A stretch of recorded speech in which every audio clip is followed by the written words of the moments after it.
Autostrasse, the German word for highway, is the name of the sixth release in the Hot Wheels car culture series for 2022. Although not every car in the series comes from a German descent, I think the idea behind this series is that these are the cars you would most likely see if you were cruising down the highway in Germany. Today, we'll be exploring some of the works of Lamborghini, Mercedes-Benz, BMW, Volvo, and Alpine. Buckle up, because first up in the Autostrasse series is the 1972 Mercedes-Benz 280 SEL 4.5. The 280 SEL 4.5 is a special edition luxury line of cars built by Mercedes-Benz from 1965 to 1972, built on the W108 platform, and is a successor to the W114 and W115 platforms. With the first generation of the W108s being introduced at the Frankfurt Auto Show in 1965, and available as 250S, SE, and 300 SEB options, the 280 SEL wasn't introduced until the tail end of the second generation in 1971, and was originally exclusive to only the United States. Flipping over to the Hot Wheels side of things, the 1972 Mercedes-Benz 280 SEL 4.5 debuted in 2020 in the car culture series Modern Classics, and designed by the reappearing Mark Jones, with a total of 3 recastings. All castings feature detailed head and tail lights, while the first one is a California license plate stating 280 SEL, while the one in my possession features a blue license plate stating Benz 280. I'm not sure if it's supposed to be like a Michigan license plate or what, but it looks pretty freaking cool. Other than that though, it's exciting to see that this is the first of the casting to feature a pop of color, so it's somewhat of an honor that this is the one I get to add first to my collection. Well, without further ado, the first car of the Autostrasse series, the 1972 Mercedes-Benz 280 SEL. Let's pop this sucker open and see what it's all about. I'm just nervous. Mercedes-Benz. The grand reveal. Come on now, get out of there. Ooh, a little bit of extra plastic.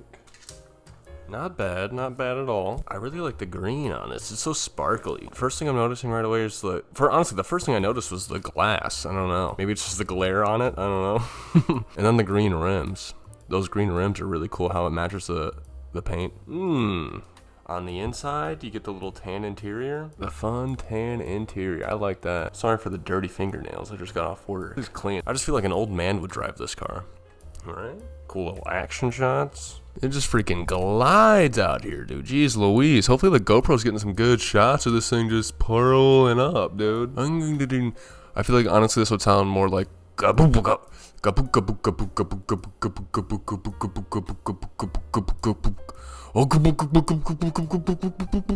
or maybe something like no, it'd be more like no. No, I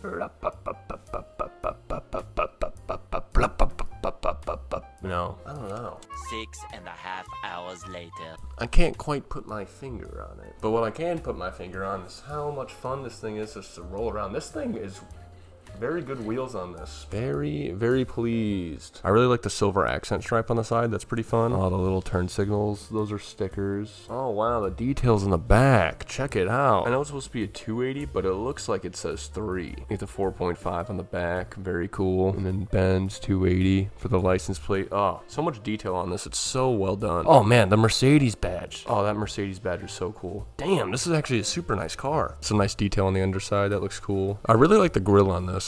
So big. Very, very cool. Yeah, a lot of cool detail on this, man. Awesome. I definitely understand why I was nervous to open this. There was a lot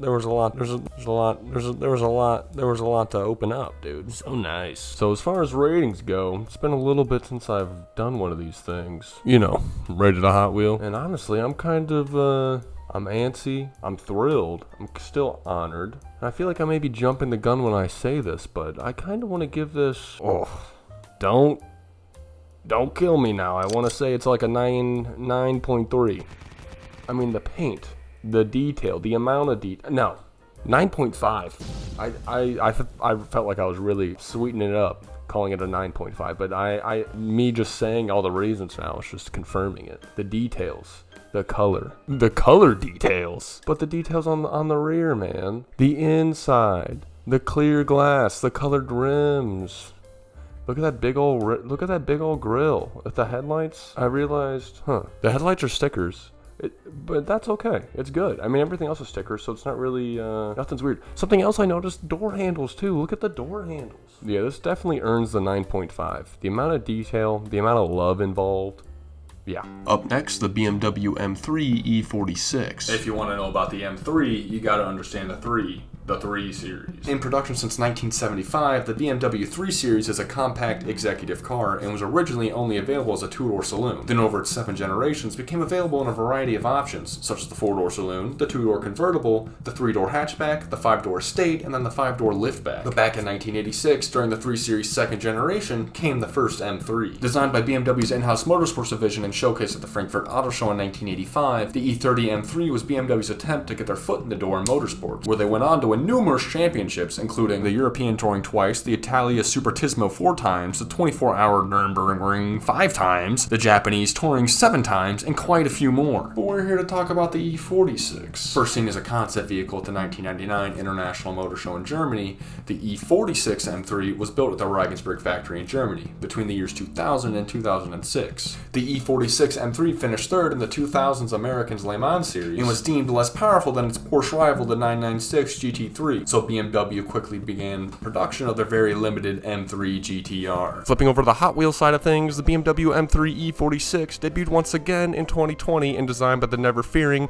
always reappearing Mark Jones in the Fast and Furious Eurofast series. The M3 E46 has a total of 9 recastings and one on the way in 2025, all with detailed head and taillights along with the iconic BMW badge. It's also worth noting the 2 BMW liveries and the Eibach livery. I love a good race car livery. The Eibach one is okay. I'm not really a fan of red and white liveries, but the BMW one hits extremely hard, one of which was a casting only released in the 2022 Mexico convention. Sounds pretty exclusive. Something I'm a little annoyed with is how many white cars and blue rim castings there are. Yeah, it looks cool, but not cool enough to re-release them back to back in 2023 and 2024. Yeah, I know it's part of the Fast and Furious series, but they mix and match those liveries all the time. Why can't they mix up this one? Other than that though, it seems like these castings are really well done. I'd love to get my hands on more of them. Alrighty, I'm excited. It's time to rip her open. Come on, give it to me. This reminds me so much of my buddy Nick's BMW. It wasn't an E46, but it was red. Come on, get on out. There we go. Look at, dang. Holy shit. Holy cow. This thing is badass. Oh my, the license plate. Are you seeing that? Oh my god.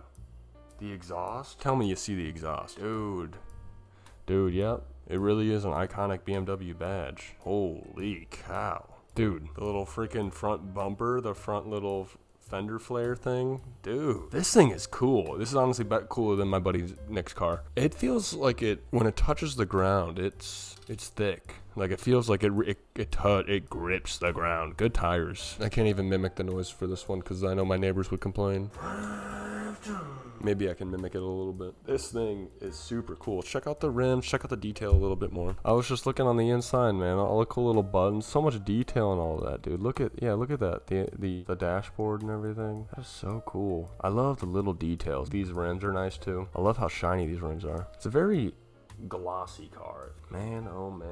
Yeah, the little M3 badge right there above my dirty ass fingernail. The decals on this don't really come out as nice as the Mercedes over there, but that also could just be like because it's like a red. Maybe gray doesn't look good on top of it compared to the green. I don't know. This one just feels like a little bit bulkier compared to that, even though like that is still big compared to this, you know. I mean, yeah, look, it's bigger, but this like feels, I don't know. Still don't have a scale. BMW is cool though. I love the detail on this. Little black accents on this. Yeah, that's cool. Oh shit. So honestly, I feel like I jumped the gun rating that one such a high 9 because this one feels a little bit cooler than that one. But I can't go back on my word now. I'm trying to take this thing a little bit more serious, you know. This whole Hot Wheels review and ranking system. Ugh. I guess I'll do a 9.6. Yeah, right. I mean, it's cool. I mean, what's not to freaking love about this car, dude? All the cool details. It'd be cool if there was like, you know, 2 colors instead of 1, but one's good and the rims look nice. A lot of cool details on it. Cool stickers. A lot of detail on the front and the rear. Let's check the underside too. Not as much detail as the Mercedes-Benz, I'll say that. I mean, it's there. Yeah, Mercedes-Benz looks a little cooler. So there's yings and yangs to this. There's ups and downs. It's a part of being here. You know, that's a part of hopefully. You know, it's probably why you're watching. Up next, the Lamborghini Urus. Debuting originally as a concept vehicle at the 2012 Beijing Auto Show, the Lamborghini Urus is the first luxury SUV to be manufactured by Lamborghini since 1993 when the LM002 was decommissioned. Wake me when you need me. Named after the ancestor to the modern cow, the Lamborghini Urus shares many components to other luxury Volkswagen SUVs. That's because it's built on the same Volkswagen MLB Evo platform. What they don't share is the design characteristics from the stunning Lamborghini Aventador. Flipping over to the Hot Wheels side of things, the Lamborghini Urus debuted in 2015 in the mainline number 23 in the series Hot Wheels City Street Power, with a total of 7 recastings, and wasn't made a premium until this very casting. Designed by a new contender to the gauntlet, Mr. Ron Way, who looks like they only designed 2 cars while working at Mattel, so it shouldn't be too hard to collect all his finest creations. As you can see, Mr. Way has been delicately crafting the Urus for us in colorful paint schemes to try to grab our attention. But I'll tell you what does grab our attention is the fact that this is the first casting of the Urus to feature a little accent stripe on the side. Truly lovely, and it's an honor to be given the chance to open this. The 2017 casting of the Urus featured 2 little stripes on the hood, but I don't think that really fits the style of the Urus. I like the triangle stripes on the side. It looks much cooler. What would be the coolest though if they made a casting that was a replica of the STX from the promotional pictures with the green and red accents? That would look very cool. Well, without further ado, let's pop her open. Alright, it's time. Oh, it's like a freaking book. Holy cow. Dude, look at this thing, dude. This is cool as heck. I don't know if it's just because it's orange. Oh man, I was excited getting into this because this is probably going to be the first SUV I open up on the channel. I've opened up one other one already. It's the Mazda CX-5, but I'm a little behind on that video. It's gonna be a custom, but this is probably the one that you guys are gonna see first. So the first appearance of an SUV. Something I didn't mention on my face cam part of the video. The new version of the Urus is like the fastest SUV currently. And it's a hybrid. Huh? Really makes you think, right? Look at that. These are some big ass rims. Oh, Jesus. I wish I would have started off maybe rating these guys 8s because this one is cooler than the last. Look at the detail in there. I love these triangles. Oh my god. Oh. Wow. Look at this. I haven't seen one in person yet, but I would love to. I just recently started seeing a lot more of them online, but when I first started writing stuff for this video, I didn't really see a lot of people driving these. Like, the only video I could find at the time was like somebody driving it off a trailer, which is pretty lame. But now I'm starting to see some people actually like driving them on tracks and stuff. This is so cool. Dude, oh my god. Right away I'm noticing it only says Lamborghini on the back. I'm not seeing anything with Urus on it, which I don't know. They normally have Urus on the back. I honestly, the initial hype is worn off. It's cool, don't get me wrong. It's a nice little car, but yeah, it doesn't really have as much detail as the previous 2. There's definitely a lot of detail though, don't get me wrong. Something I've been getting really stuck on with this unboxing, especially with like these last 3 cars, or the creases for the doors. I think that's really cool, especially like, you know, for all of them. BMW one, the Urus ones, and then these boys. Like, look at that. Isn't that kind of cool? Isn't that cool, that little notch right there? I mean, this thing is slick. This thing is so slick. GoPro, tell me you're getting this. Yeah, you're getting it. One more time. Yeah, because it's an SUV. It's big, dude. It can take that shit. I mean, it can take that crap. Give me some roll around shots, please. I mean, when I roll this thing around, I'm having fun. And isn't that the goal of having a toy? And that's all this is, man. It's a toy. I don't know where I was going with that. I don't know if that means I'm going to rate it higher or lower yet. I'm just kind of feeling it out. I love the details. Less details on the rear compared to the rest. You guys see that? Definitely not bad. It rolls good. And I don't have any tracks, but I feel like if this rolled down one, it would fly down it. I can't rate it off of that. I can't rate nothing off of that. I don't know, man. I don't know. 9.4. That seems about right. Not as good as the other ones. It's still great. It's worthy of being in the same number. So cool, dude. I mean, like, how could you not like this car? Up next, the 1973 Volvo 142 GL. This low-rolling sweet ball is a compact executive car produced from 1966 to 1974 in Torslöv, Sweden. The Volvo 142 GL is a part of the 140 series, and what's significant about that is this is the first series from Volvo to use a fun 3-digit code to tell you what kind of car it is just from the name. So we're looking at the first in its series 4-cylinder, 2-door Volvo. The GL stands for Grand Lux, which is just the higher end version cosmetically. Other than that, nothing really memorable happened with the 140 series or the 142 GL specifically. That doesn't mean it's a bad car by any means. It's definitely a classic car. Flipping over to the Hot Wheels side of things, debuting in 2022 in this exact same freaking series, Autostrasse, and designed by our boy Mark Jones. Since its debut, there's been 3 more recastings, one of which was actually the treasure hunt for this series, just repainted black with a different card for the background, the 2023 Car Culture Series Canyon Warrior, and the 2024 Hot Wheels Boulevard number 111, which I don't have yet. All castings feature detailed head and tail lights. Big props to Mark on this one. I really like the color and detail just in the box alone. Alrighty, it's time to pop this plastic open. Alright. See, we got the book method again.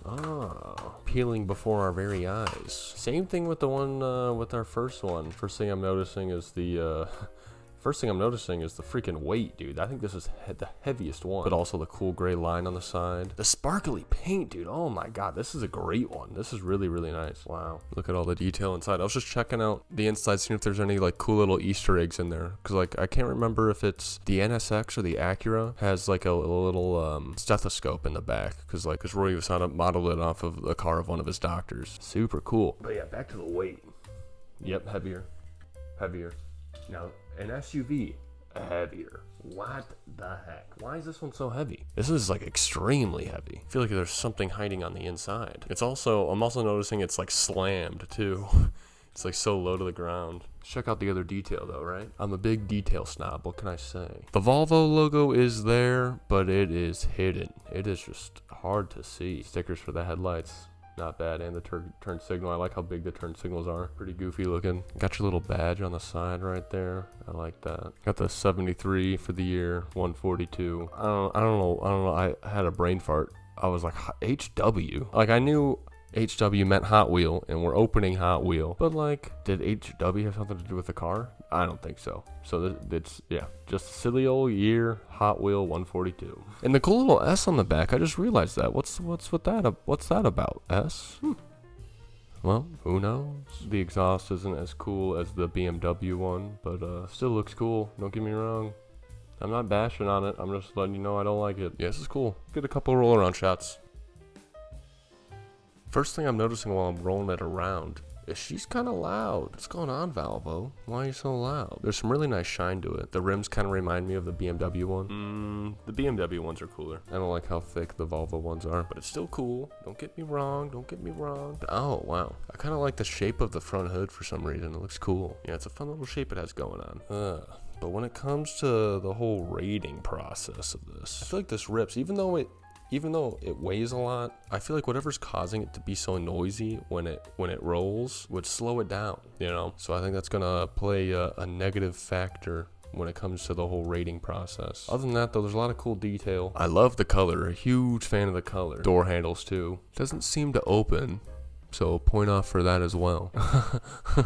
I was just scratching at the door handle, and I was like, I saw that little dot, and I was like, oh shoot, I just scratched the paint. No, man, that's the keyhole. That's cool, you know? I'm seeing the little gas cap as well. Yeah, well, you can't win them all. I'm gonna go ahead. Oh, see, now I'm in a weird predicament where I don't know if this is cooler than the Urus or not. I like that it's slammed. I like the sparkly paint. I like the detail. Has more detail than the Urus. There's nothing, nobody says that they can't have like the same ratings, right? Oh god. Is it a 9.4? Is it a 9.5? You know, I just don't know. What is it missing? Think critical. It's missing details on the bottom. But I mean, that's not why we're here. We're not here to look at the bottom of the car. I love the square tail lights, dude. That is cool. Yeah, I can't think critical. Yep, I think that just saved its fate. It's 9.5. Up next, the final car in the series, the Alpine A110. Debuting at the 2017 Geneva International Motor Show, the Alpine A110 is a modern take on the old classic 1963 Alpine A110. We're talking about a French mid-engine sports car made by the car company Alpine in 1955 and has been a close companion with the car company Renault, and even merged with them in 1976, only to relaunch on their own again in 2017 with the car we're talking about today, the Alpine A110. When first hitting the scene, the Alpine A110 had 3 trims, the Pure, the Premier, and the Legend, with Pure being their base trim model and Premier being their more luxurious trim with upgraded seats, a sound system, and a rear-view camera. Production of the Premier First Edition was limited to 1,955 units to pay homage to the year the company was started. And then lastly, the Legend trim had even better sound, leather upholstery, and better seats. and that got replaced by the A110 GT in 2020 with an even better engine. Flipping over to the Hot Wheels side of things, first debuting in the Hot Wheels universe in 2019 in the mainline number 238 Factory Fresh series, and designed by another first-time contender, Mr. Tyler Cheris. With a total of 5 recastings, the Alpine appears as a race livery in all but the first casting. I think the solid blue paint job looks great. The stripes on mine aren't too bad either. I liked it so much that I even made it in Gran Turismo 7. Well, alrighty, without further ado, the 5th installment of the Autostrasse series, let's pop her open. My freaking phone died right then. Good thing I noticed, or it would have all been for nothing. Alright, now let's get it out of this silly box. Here we are. Yeah, this is pretty damn cool. Look at that. I love all the colors, all the details on that. The fun design. Check out that little line down the center. I can't tell what that little logo is right in the middle. If that's the Alpine logo or what. My eyes just don't make it out. Check out the cool details for the headlights. 31 on the hood. That's cool. Yeah, cool number 4. You got Alpine on the back. It's there, I promise. There you go. You see it there? Pretty darn cool. What does it look like on the inside? Nothing too spectacular. Pretty standard. Hopefully the camera's picking it up. It's kind of hard to see on the inside. It's pretty dark. The black interior. It looks good though. I'll tell you that. What does the roll around say though? Not bad. It feels good. Definitely does. Feels light. The lightest one of the night? No. Feels good though. Feels real good. Let's see what the underside looks like. Pretty standard. Honestly, the most bare naked one of the night. Oh, cool. Check that out. Ooh, okay. I think it says Alpine F1 team. That's cool. It's a nice little feature. Check out the rims. Rims are clean. It's not really trying to take away from the livery on it. I like it. The taillights are so dark. It's like they have like a little X pattern on them. It's kind of cool. Now this is really darn cool. It definitely has the most colors out of all the ones from the series. You know, you got the white, you got the reds, you got the blacks, you got the blues. I like that. But points are going to be taken off from the bottom of it, of course, for missing some details. Oh yeah, there's that Alpine logo. This thing looks pretty darn slick, I will say. Kind of insect-like, honestly, with these headlights. I feel like this has a crunchy exoskeleton, something like a praying mantis. Just freaking looking at you, dude. That's what this is. This looks like a praying mantis. Wait a minute, that's not a 4. It's an A. It looks like a 4, kind of like this. Oh, Jesus Christ. Jeez Louise. Pretty darn cool, though, nonetheless. It looks slick. Very cool. Very fun. What's not to love about this? I can point out 2 things. No detail back here. You know what I'm about to say? No license plate. There's no license plate at all. Why not? Give me something. Everything but this and the Urus had one, right? Looky there. Pretty lame. You hate to see it. But yeah, the Alpine. Thought you were getting away. So upon further review with the rating of the Alpine A110, you know, the design gives it bonus points, but you're knocking off points with this and no license plate. I've come to the conclusion I'm going to have to go with a 9.5. I think having multiple colors and a cool design definitely makes up for it. Definitely makes it look cooler, but it's definitely lacking, you know, that personal touch. Now, of course, this wouldn't be a ranking video if I didn't pick which one would be my #1 favorite out of the Autostrasse series. Now, for this, you know, I'm picking the most detail across the board. Top, bottom, sides, fronts, backs, ins and outs. Which one grabs your eye the most? And honestly, coming into this, I thought it was going to be something a little newer, but I'm going to have to go with the 1972 Mercedes-Benz 280 SEL 4.5. I mean, this thing is a beaut. The sparkles in the paint, the interior, the chrome grille, the chrome accents on the side, the door handles, the rims, the chrome rear bumper. I mean, I could go on. Thank you very much for watching, and I'll see you in the next one.